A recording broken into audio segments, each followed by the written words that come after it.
Hey moms, do you feel like you never have a moment to yourself? And maybe you've already acknowledged the real mental load that you're carrying around. And we talked about this in the last part of this series. But if you still feel like you don't have time for yourself, this session's for you.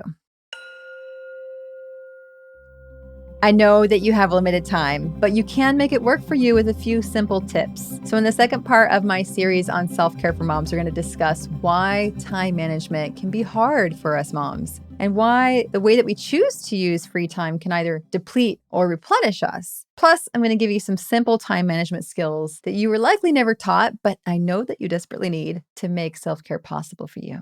I think we can all admit that there is a mental load that comes with being a mom. That is the logistics of being a mom. And it's the same for me. I myself have a ongoing to-do list, and I cannot remember the last time that I actually had clicked all of them as being done. So most of us moms are not actually masters at managing our time. And in the effort for us to get some reprieve for a few minutes a day, we oftentimes find ourselves scrolling through social media or watching a show on Netflix, which is time that could actually be better spent doing self-care that would fill up our cup instead of depleting us. The sad thing is we've allowed technology to normalize this switching between our emails and messages and social media, and it gives us this constant feeling of being overworked, overstretched, and committed to too many things and too many people pulling at us all the time. So what can we do about it? All right, here we get to the juicy stuff. First, do a time inventory. When I was exposed to this, I thought it was ridiculous, and then I did it and it changed everything for me. It opened up so much more space in my life.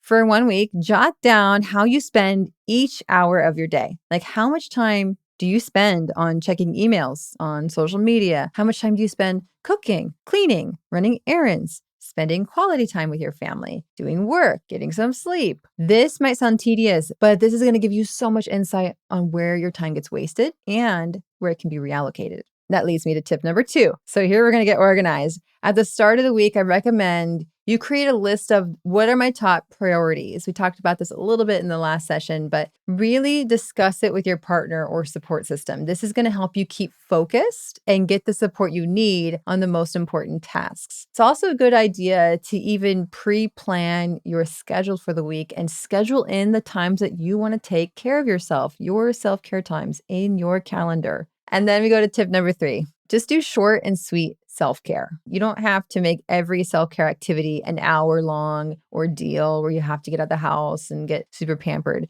Even a 10-minute meditation or a 15-minute set aside to read a book that you love, or even just 5 minutes of breathing deeply or taking a walk outside, that can replenish you. That can re-energize you for the rest of the day. But if you want to get real luxurious, you could take a 20-minute bath, or make yourself a warm cup of coffee or tea and actually drink it while it's warm.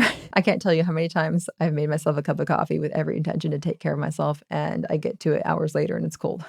So don't do what I did. Spend some time doing a creative activity you love. So here's the great news. When you start to understand your own time and you start to work in those small pockets of self-care, you're going to reclaim so much sense of control over your day so you can be the mom that you want to be and you can feel like yourself too. So here's your action item for today. Take the time inventory challenge this week. Write down how you spend your days hour by hour. And at the end of the week, you can analyze it and adjust. But this simple action alone is going to clear up a tremendous amount of time for you. And then you can identify at least one 15-minute slot per day that you can reclaim for self-care.